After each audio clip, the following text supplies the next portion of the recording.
Hi, welcome to the first in what's probably going to be a long series of videos about designing, constructing and researching electronic noses. This is a project I'm working with Ryan Benz on at the University of Aberdeen.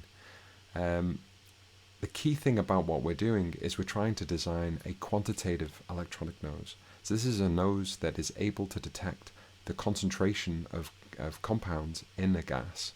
And that's a key distinction to many of the electronic noses that have just been developed.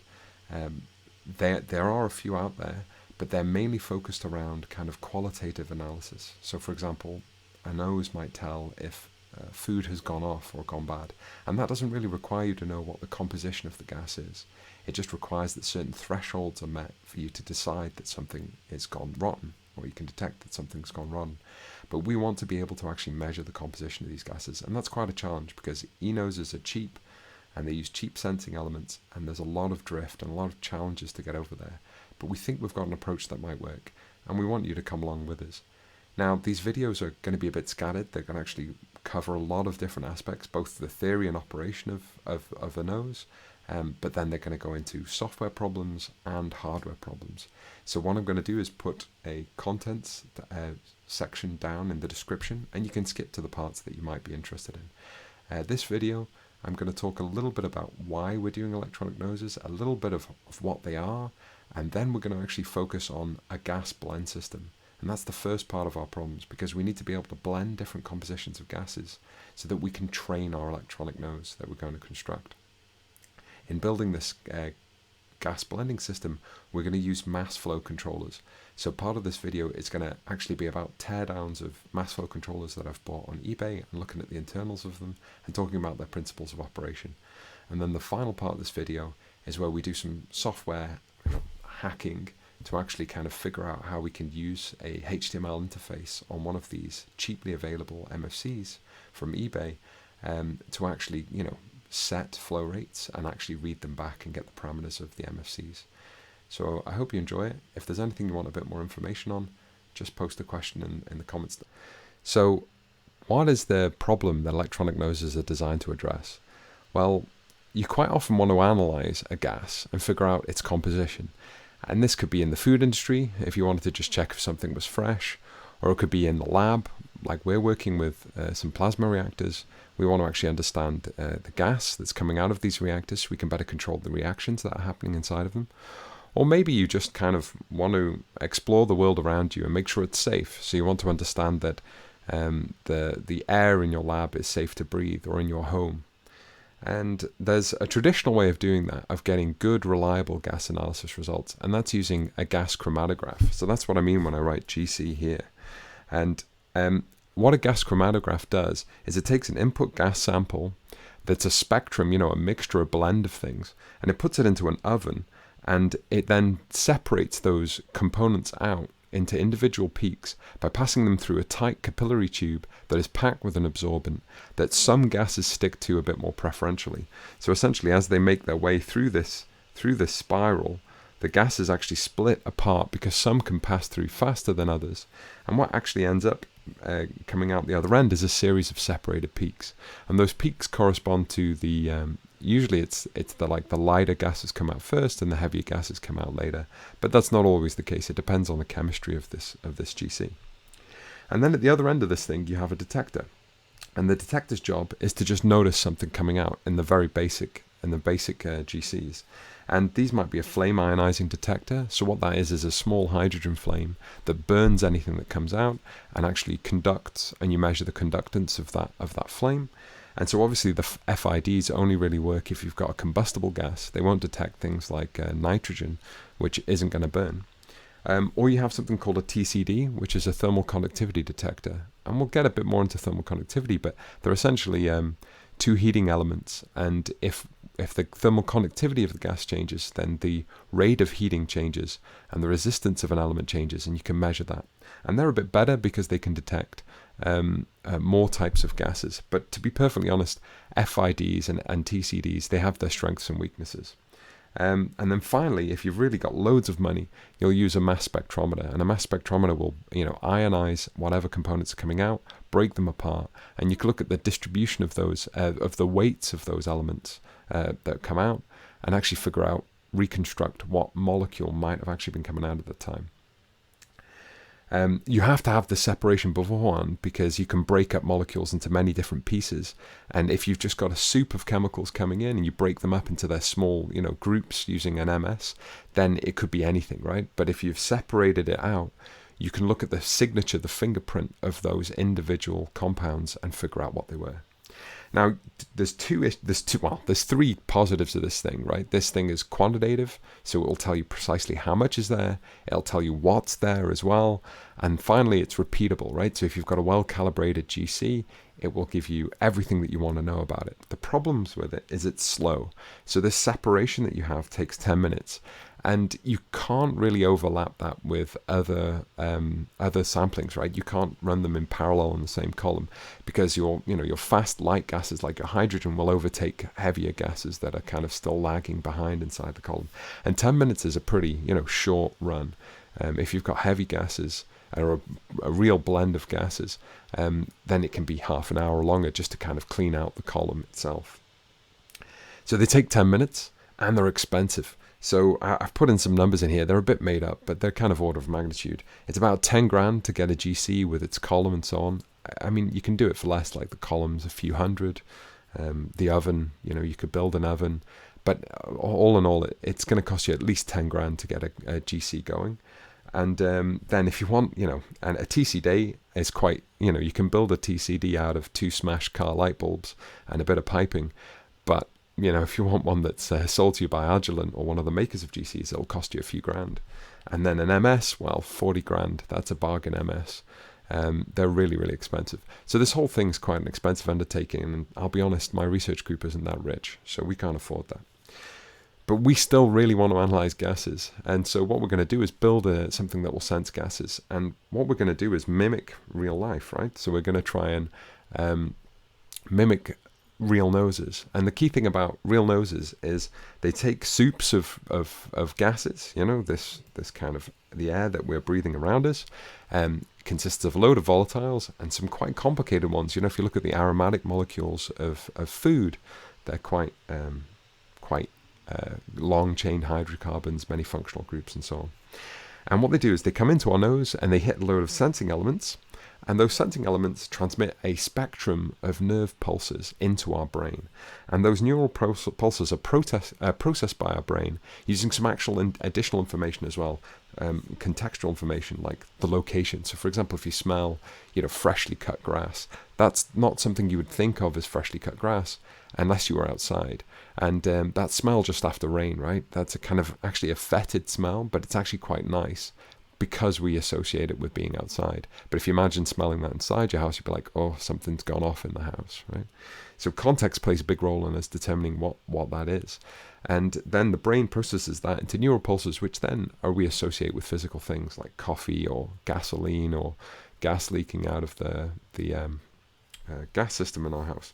And we then associate that, to further kind of processed information like, is it rotten, is it safe, whatever.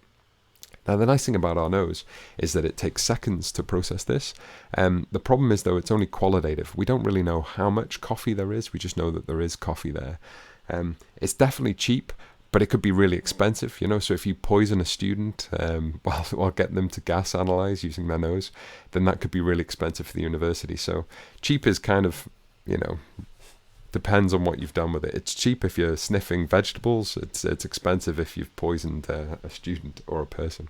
So just interrupting here, I just wanted to actually point out that people use their nose actually in this way at the end of gas chromatographs. So if you just type gas chromatography olfactometry into Google and look at the image search, you'll see plenty of poor researchers sniffing the output of their gas chromatographs, And so what you have here on the left is actually the oven of a GC. Inside there is your column, and then the output is piped through this heated pipe and pressure control pipe, and they're heated to make sure that any volatiles, things that you want to smell, remain in the gas phase. They don't condense out and jam the pipe up or whatever, and then you've got to sniff.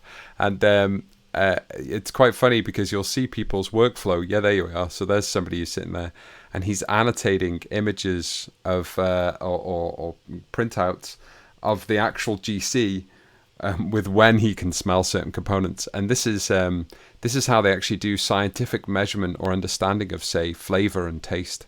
They'll actually do this GC olfactometry to actually figure out like which chemicals are providing which smells, and perhaps even say, in industrial espionage, reverse engineer a flavor. You could use a GC to try and figure out which compounds are there and providing which elements of what smell you can smell. But yeah, quite funny. I thought that was well worth taking a look at. And repeatable, it's definitely not repeatable, right? So real noses are cheap-ish, very fast though. That's kind of really interesting, but not repeatable. Because one of the things that you notice is, once a smell has hung around for a while and you've been in a certain aroma for a while, you no longer smell it. So they're definitely not what we call repeatable. But this idea, right, this idea of taking many sensing elements, collaborating them together, and then using some kind of neural net to actually process them, that's not a bad idea, right? So exploring this, we're going to try and build an eNose. And the way an eNose works is you have a collection of sensing elements. These are usually metal oxide sensors, and we're going to pop those through ADCs to digitize their readings, and then we're going to send that over a serial bus into a neural net where we're going to apply some AI or machine learning, and we're going to correlate that with some other environmental factors, which is the context, which is temperature, pressure, and humidity, and hopefully we're going to get out compositional analysis, actually see what a gas is made of.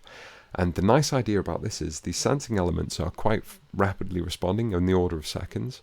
They're very cheap as well, because they're the same sensing elements that you might see in a smoke detector or a carbon monoxide detector or a gas detector. So they're of the order of £10 a sensor or so. But they are the ones that are inside, personal protective equipment, like the carbon monoxide sensor in your house. Those are actually what I would say is quantitative, right? So they just identify that there is a significant quantity of that gas there. They don't really tell you how much gas is there. So that's an issue. These sensing elements are quantitative, and they're not really repeatable, right? So once they sense something, they take a long time to recover. So the research challenge of using an eNose is, can we make this quantitative? Can we get actual compositional analysis out? And can we make it repeatable? So can we compensate for kind of variations in the sensors, aging and poisoning and so on? Now, in order to do that, we're going to have to build one of these eNoses. And that's a separate video. We're building one of these eNoses at the moment. But the kind of fundamental problem that we've got to face is then we've got to train the eNose, okay? And in training the eNose, what we've got to do is expose an electronic nose to a range of known gas blends, and they have to be accurately measured, and they have to be massively variable, right? If we're going to use machine learning techniques, we need huge data sets where we know what the input is to the nose and what its electrical signals on its output are.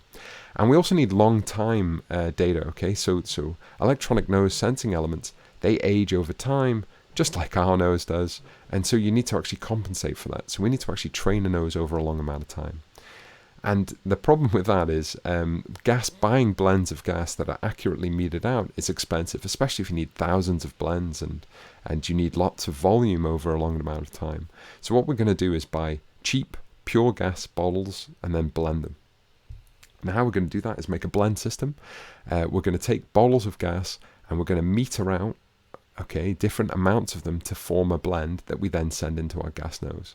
Now the cheapest way of doing this would be to use some needle valves, and these are just small valves that you would twist. They have a lot of turns on them for precision, and you would set the flow by adjusting these valves yourself manually. And the problem with that is these valves will mechanically hold their position and the size of their orifice open fixed over long times, but actually the conditions of the gas flowing through them will vary, so the temperature and pressure of that gas will change over time as the bottle depletes, but more importantly due to something called the Joule-Thomson effect. So if you've ever blown kind of a deodorant on your armpits, you notice how cold that is when it comes out the can. That's the Joule-Thomson effect. Gases decompressing will actually chill down on the whole. Sometimes they'll heat up, but most of the time they chill down.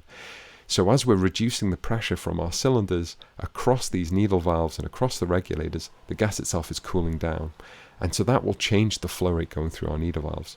So these things are unreliable, right? We can't use this. Plus, it's so much manual work. A student has to, or a researcher has to sit there adjusting the needle valves and measuring the gas flow and then readjusting it and so on.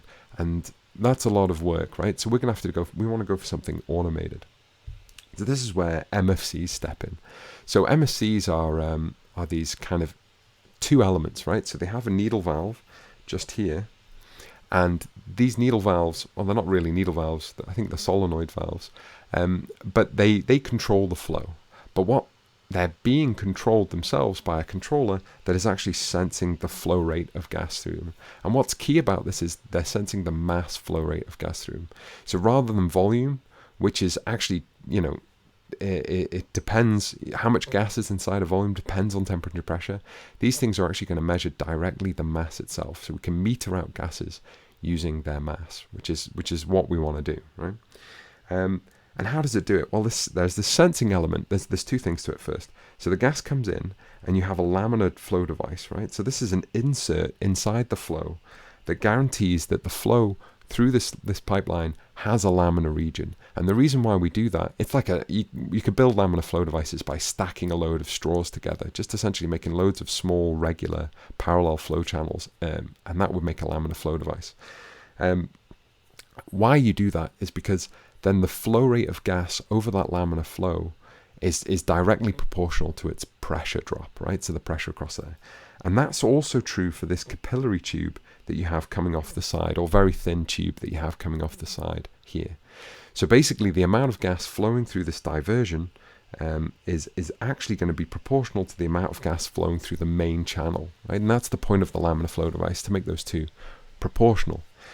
And then what we do in this small bypass chamber is we actually measure temperature change. So we have a heating element, and we measure the temperature difference before and after the heating element. Now, how that works is that the gas flows in, and we measure its temperature, and then we apply a known amount of heat. So we use an electrical heater to put a heat flow in, Q. And that causes the gas to heat up. And so we measure the temperature again. And that difference in temperature actually can be used using this classical heat transfer equation, that the amount of heat transferred is equal to the mass flow rate times by the heat capacity times by the temperature difference. And if we just rearrange, we know this amount of heat going in because we essentially set the amount of current and voltage going into our electrical heater. That tells us the electrical heat gone in. We know the CP because we know what gas we're putting in. This is the pure gases before we mix them.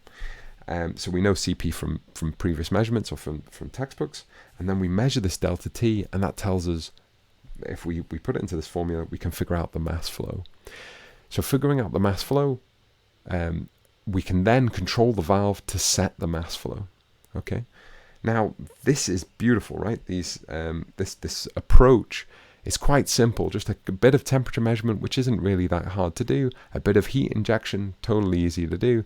And from that, we can actually measure precisely mass flow rates, and then we can control them. And what's key to note about this is we can actually control any scale of mass flow. The only thing we need to do is change this mass flow, this laminar flow device here. So we're going to pull apart an MFC now and have a look inside and see what how these things vary. And essentially it's through the variations in these laminar flow devices. Everything else is the same.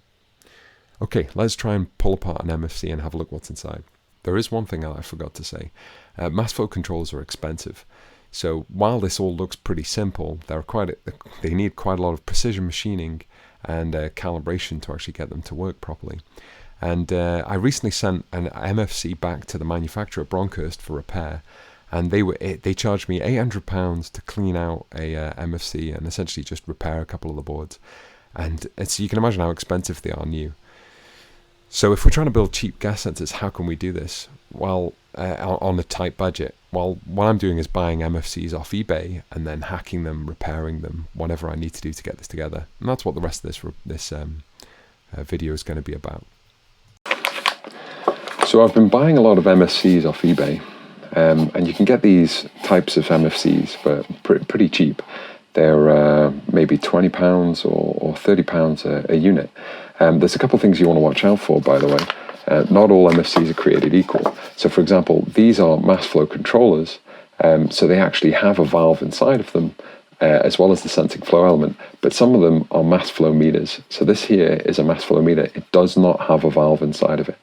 And the way you can tell is by checking these type codes and looking at the data sheets for them. The only other thing you've got to watch out for is the connections on them. So these have VCR, swage lock VCR connectors, and those things are hideously expensive to get fittings for if you buy them new. So make sure that whatever you buy, you can actually somehow attach to them. For example, these ones here, this has some kind of internal fitting. I'm not sure what this is in here.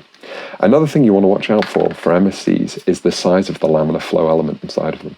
So if I just pop these screw fits out, what you'll notice is looking through this thing, where's the camera? Right, looking through this thing, you can see the, well, what can I see? I think that's the laminar flow element there, but it looks a bit odd. Right, that is the laminar flow element there. And do you know what? That's an odd one. That looks like just two plates, so that the actual laminar flow element itself is just a flow over the top and then down the bottom, right? So they've actually got two plates, probably spaced apart by a washer, with a cut in the lower section and then a cut in the upper section. And then the flow comes in and then over the top. So to be laminar flow, all it has to do is actually give you a narrow channel, and that seems to be what they've done here. So the flow element in here seems to be just that. So this 2 liters per minute is set by that laminar flow element there. Now if we look up here in the top corner, yes, you can just about see it, right? There's a hole just up there in that top left-hand corner. That's not focusing. So there's a hole in that top left-hand corner, and that'll be the hole out towards the sensing path. And what we'll notice is after the laminar flow element, there's the other one, right? So you just see that hole there. So that's the opposite flow for that diversion. Right, let's pull this apart and see what we can see inside. So as I said, this unit is actually missing the flow controller, right? So it doesn't have a valve on it, but it does still have the sensing element. So what you can see here is the sensing element that the gas is flowing into is contained within this loop here, and then we have these 5 lines coming off to these lines here. And what you can imagine is you've got a heater line, you've got, 2 temperature sensing, maybe a common earth, and then an actual heating line. It's a bit odd. Why would it only be 5? So there are tricks you can play regarding sensing temperature and applying heat at the same time. So if you have a platinum wire heater, you can actually both simultaneously inject heat, but at the same time measure the resistance of the heater and therefore determine the temperature. Okay, so this MFC that you see here, this is just a mass flow controller, so this is an MF, is an old style analog one. And what you'll notice is you have adjustment pots up here for calibration, this is for setting the 0 and so on, another adjustment pot down here, but there's very little circuitry inside this thing. There's literally just a small op amp, and that's it. But if we get onto some more advanced mass flow controllers, perhaps one with an actual valve inside of it, we'll get something more interesting. So let's have a quick look. Right, we'll pull apart this millipore one because it has a convenient part up here.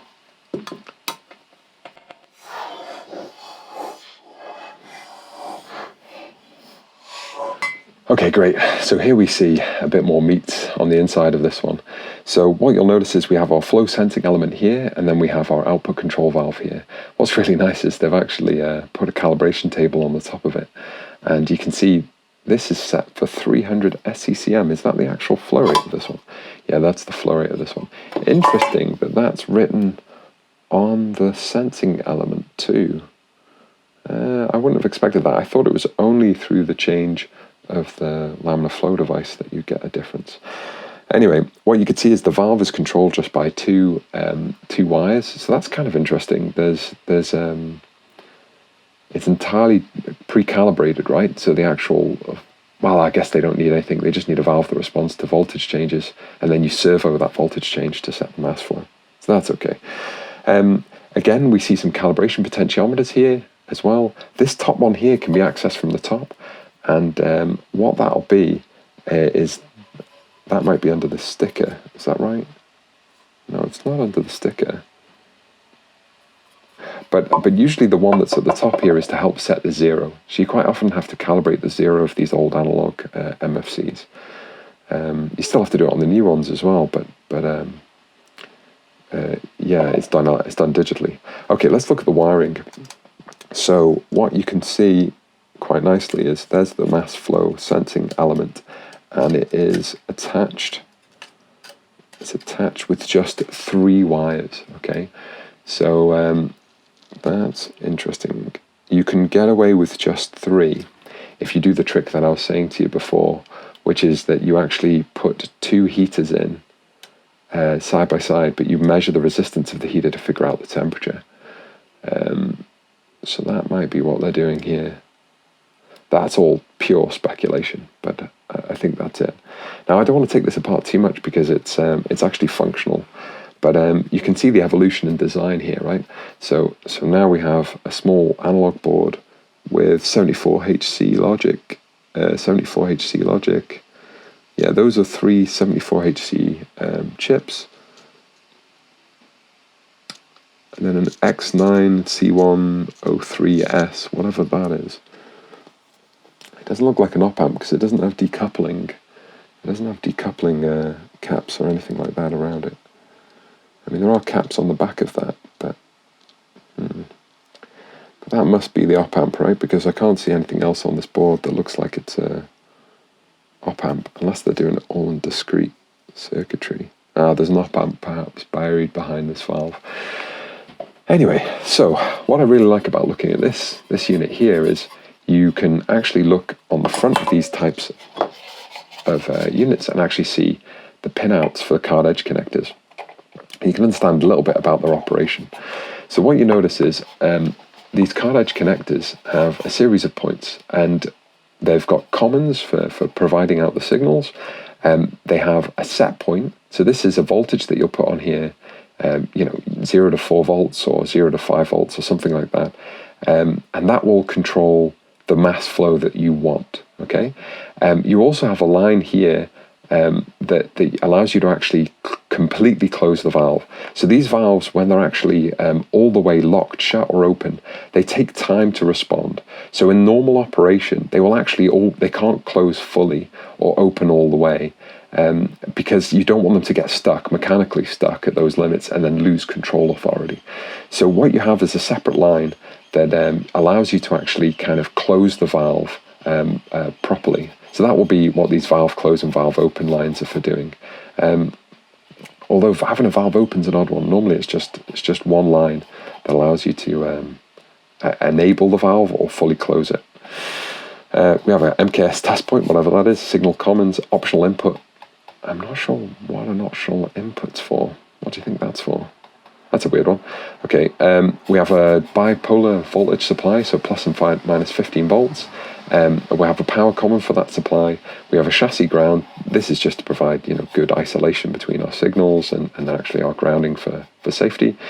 And then we have flow signal out. So what will happen is you'll put a set point in here, but it will actually report in a similar voltage scale to the set point what the actual flow rate is. So you set the voltage, the flow rate, and it tells you what comes out. This is really important to do because you might lose pressure behind this valve, and therefore you might want to know what the actual flow rate is, even though your set point is set somewhere else.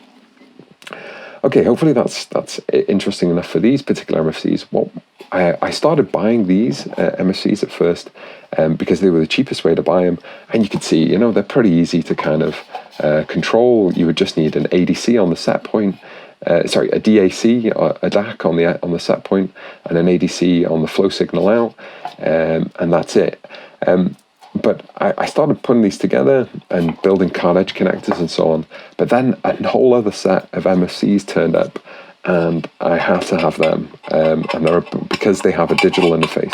So we'll take a look at them now.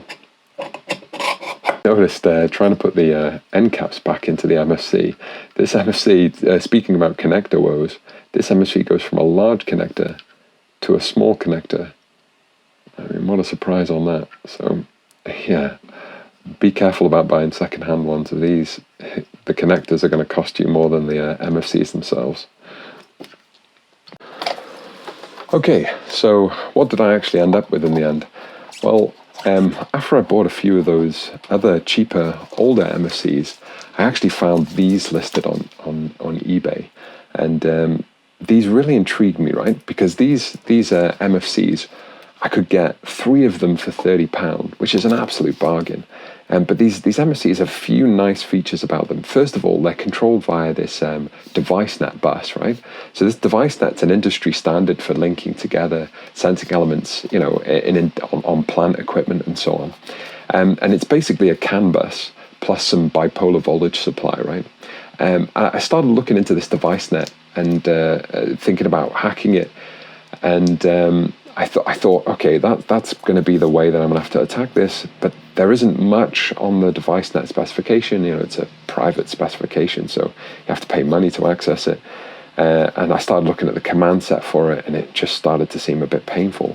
But what really intrigued me was that there's this Ethernet port here, and that's really nice. So this Ethernet port is actually used to configure these devices. So in operation, they're powered through this, and controlled through this, but for configuration, they're actually controlled through an Ethernet web UI. And that fascinated me because I can program, I can hack web UIs, no problem. Much easier. It's entirely a software problem compared to actually debugging this bus where I have to start kind of, you know, getting a serial debugger out and pulling apart the packets and so on. Here, I mean, it's going to be HTML. I already understand all of that. So these intrigued me because, you know, the connectivity was kind of quite nice, and you have quite a neat connector here for power to kind of bind onto. You've got some things here that are for setting your device net bus, but the other thing that's really nice is they have a full readout on the top. So what I started doing was collecting these, and what you can see is I ended up with about 7 of them. Picking them up, sometimes you pick up 3 for 20, 30 quid. Sometimes you pick up just 1 for a bit more, 40 quid or so on. But what's really nice is I've got a spectrum of sizes. So these guys are 20 standard cubic centimeters per minute. So a 20, a 20, a 50, a 100, a 500, a 2000, and a 2000. And what's really nice about that is I can then blend in different ratios the same gases. So I could maybe have, you know, air up here and then blend in a small amount of CO2 down here. Or I could reverse that if I wanted to achieve other kind of limits of blending and still meter these out accurately. By the way, almost all of these sensors are actually, you know, set for nitrogen. But what you'll notice is what they do is they calibrate them on nitrogen. They actually just change the actual working gas simply. So they see this one as SiH4 is what this is actually set up for. They change the working gas just by changing the coefficients for the heat capacity that are inside these units.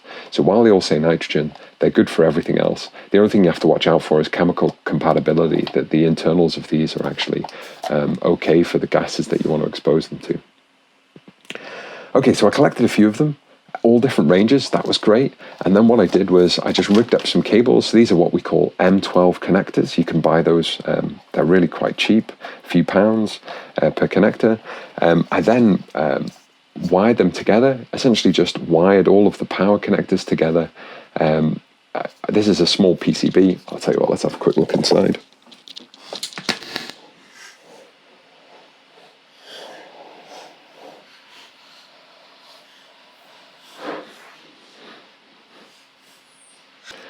Okay, so all that this is really is it's just a power distribution bus. So all I have is just a load of these pin headers here where I give positive, ground, and common and negative 15 volts out to each one of these connectors. I've actually just, for now, the device net connectors are just truncated up here. I'm not going to try and hack the device net bus.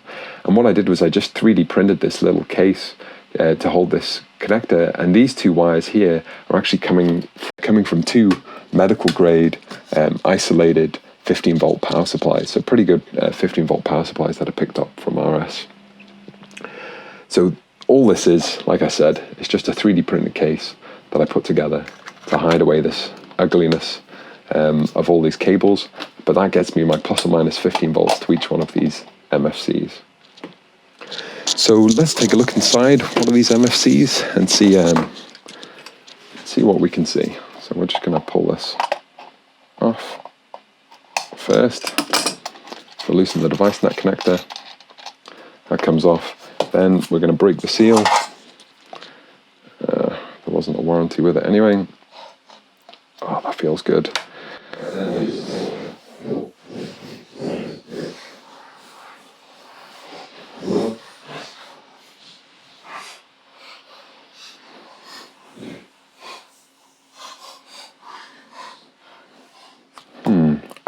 Okay. No, I've figured this out. There's a screw underneath this.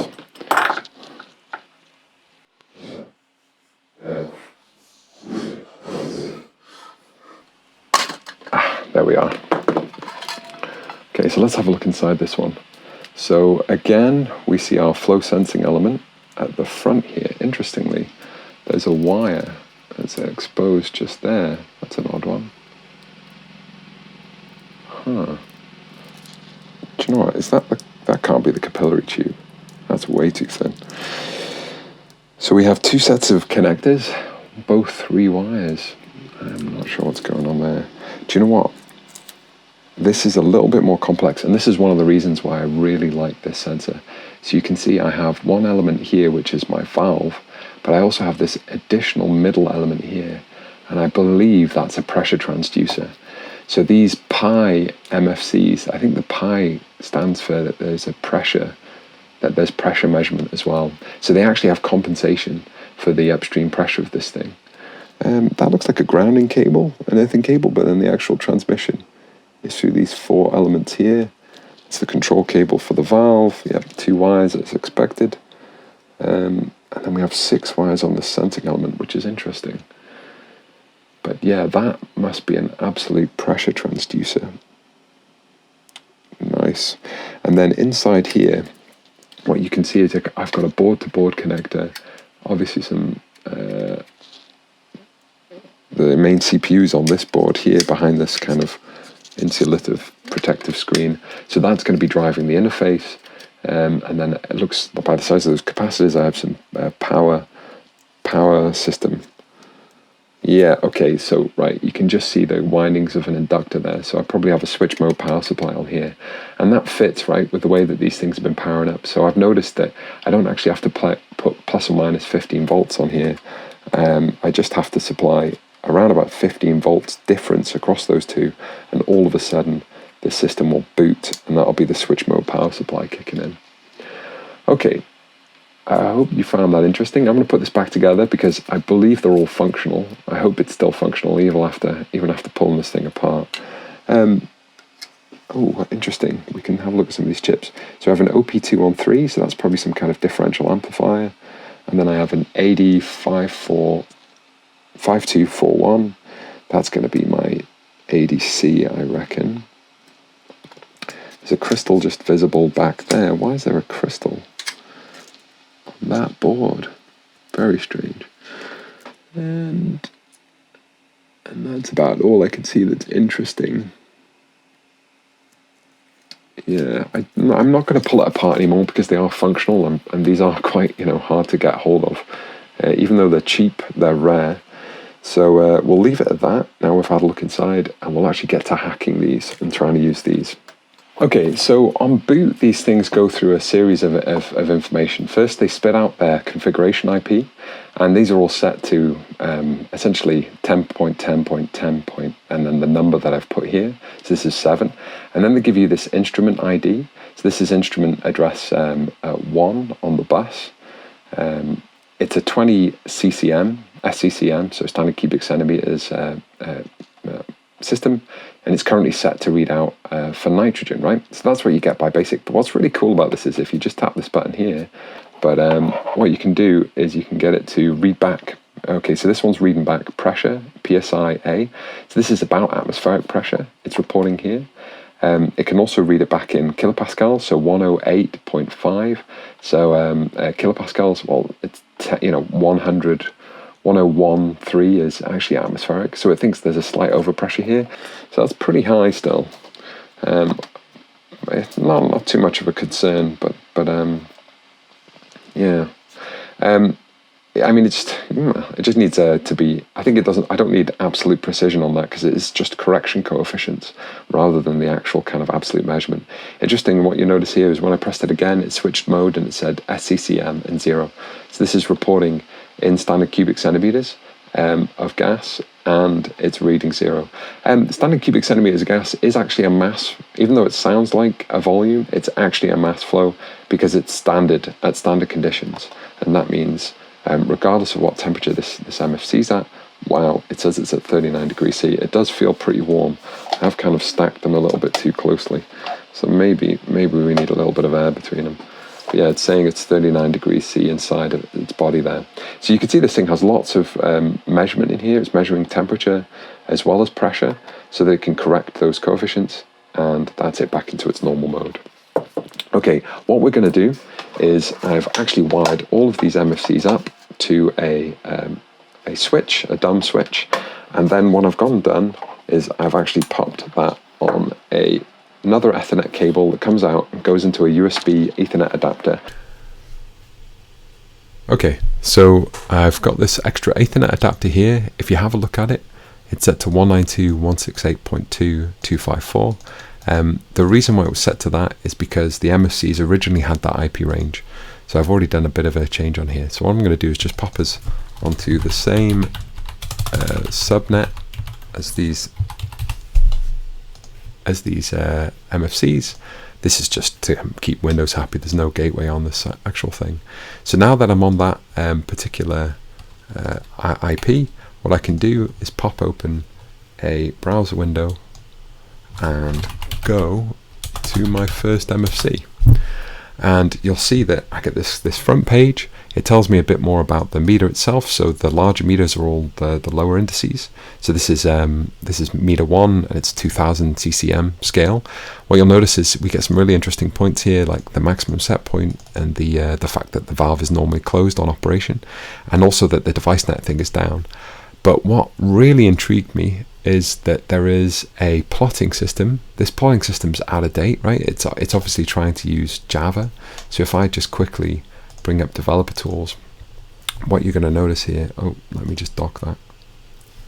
Right, so with developer tools docked here, what you notice is I fail to load resources, but then I get this chart applet initialize is not a function, and that's telling me that it's actually trying to run some kind of Java interface. That's not working, but interestingly there is this flow set point here, and given this is a 2000 CCM system, if I hit submit, I just heard a click.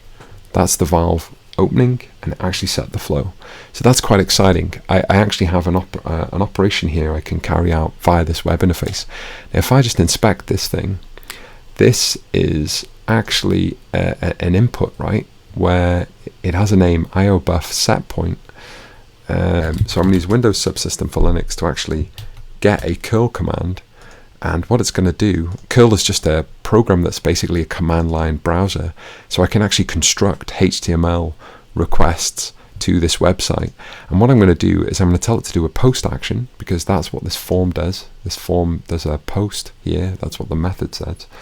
And what I'm going to do is set some kind of post data, and that is this IOBuff set point. I'm going to set it equal to 12, and then what I'm going to do is send that to the actual to the MFC, right? So we'll try that, and if I hit that, what you'll notice is I get a response. But if I go back to the web page and hit return, what you'll notice is, and I go back to this plot, hopefully 12.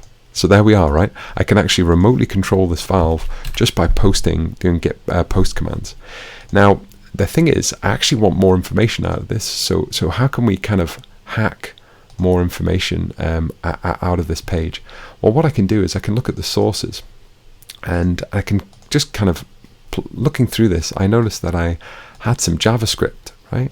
And plot.js, obviously that's the plotting system menu, there's a few other things in here, but there's this IOBuff.js, and what's really cool there is that actually was the flow, right? We were plotting, what we noticed was this thing here was IOBUF set point, and that is there. Board temperature, okay, so there we are, 14. Pressure sensors reading 14. What could the 14 be? The 14 could be PSIG, right? 14.599. Okay, 14.599. Yeah, do you know what? Bang on, that's it. So that's really cool. I'm actually seeing from this the pressure in PSIG, and I'm seeing the temperature in, well, this is 36, right? So if I cycle through it, is that, yeah, 36.7. So that's actually the temperature of the flow in degrees Celsius. So, okay, well, I think everything's there though. So what I'm going to do is control this thing, and I'm going to control it through two ways. I can set the set point this way, and it looks quite interestingly that I could probably set anything this way, right? I might be able to set any of these objects. So let's actually just try changing this guy, right? Let's try changing this. Oh, what should we try? Something that we can restore. Beta, right? So beta is 0.01. So let's just try changing beta to whatever beta is. Now it didn't error out, and if I just reload this, what is beta now? Okay, beta's 0.2. Okay, so that's wide open. That's pretty terrifying. So okay, I can actually, I'm going to set that back now before I forget, but it looks like we can actually alter any variable on the MFC that we like just by posting commands there. Now what's interesting is that raw flow is non-zero, but there's definitely nothing flowing through that. But that's kind of expected, right? Most of these things have a zero. So one of the other things that I noticed from looking in the data sheets is that there's a password page here on the back, and what you have to do is type in the default password, which is config, all lowercase. If I hit change settings here, I go into setup mode. This is where I can actually configure now the TCP IP. I can actually have a look at the firmware, but quite importantly, I can zero the flow. So most of these MFCs need you to calibrate them for zero flow occasionally, so you just essentially just isolate them and hit zero flow. So it's not expected that the raw flow is some kind of non-zero value. But let's just have a look at flow. What things have a flow? So there's my flow calibration gain. There's my raw flow, E flow. I'm not sure what E flow is. So I wonder if this says temperature compensated flow. So that's kind of interesting. That might be the flow post compensation. And I can actually get all this data for processing directly just by accessing this IOBUF just straight off where it says it is. So if you have a look, IOBUF.js. So if I do this, and that's pretty cool, right? So I can just cat this IOBUF, right? So the nice thing about that is that's actually a set of JavaScript commands to actually read these variables. So that's everything, right? I think that's the whole thing. So all I'm going to do in this is I'm going to probably end up configuring the system. So what I'm going to probably talk about in a future video is that I actually have a calibrator that needs repairing. So I'll repair that in a future video. And maybe we can actually calibrate these MFCs ourselves. Okay, I think that's everything I wanted to kind of go over here. What I'm going to do now is I'm going to write a little Python library that can pull these data from all of the MFCs and also poll and set any of these variables that I like. But I'm going to play around with them and try and figure out which ones are the actual flow control variables and which ones are the kind of reading ones, and pull those out. So in order to test this, I've set up a somewhat janky, I think the word is, test rig. I'm going to have to get to the lab for the next stage of this project. We're going to have to get to the lab, buy all the fittings for this, and I think we're going to spend around about £2,000 getting this actually plumbed into our gas system. So it's amazing considering the MFCs themselves probably cost me on the order of £200. It's going to cost me £2,000 just to pipe them in. Once that's in place, we can start to do all the careful measurement and start to use calibrators and so on to actually check the operation of them. But just here now, just to check that they're operational, what I'm going to do is, and also just to kind of finish the video off, I'm going to use this mattress inflator, airbed mattress inflator, with one of these reducing attachments just pushed on. And these things make an absolute racket, but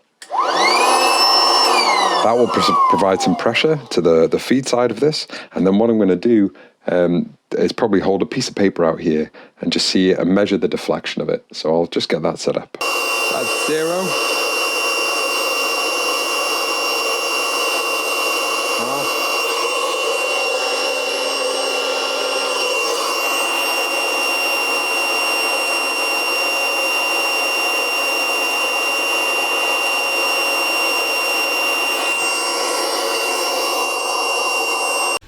Okay, so that's the progress so far on this project. We've got the Enos blend system, or at least the MFCs working. They're hacked and usable. The results aren't exactly what I'd like, but to be perfectly honest, it's not ideal conditions. We need good regulated gas flow, and we need to actually take it into the lab and start calibrating them. So I'll try and take some videos of that, and we'll do that in another update when we'll actually start to go into the design of the Enos itself, and then hopefully look at initial results over the next few months or so. Thanks for tuning in. If you want to actually know a bit more about any of the things that I've covered in this this video, just post a question in the comments. And if you've got a suggestion for future projects, let me know as well. It'd be good to chat. See you in the comments.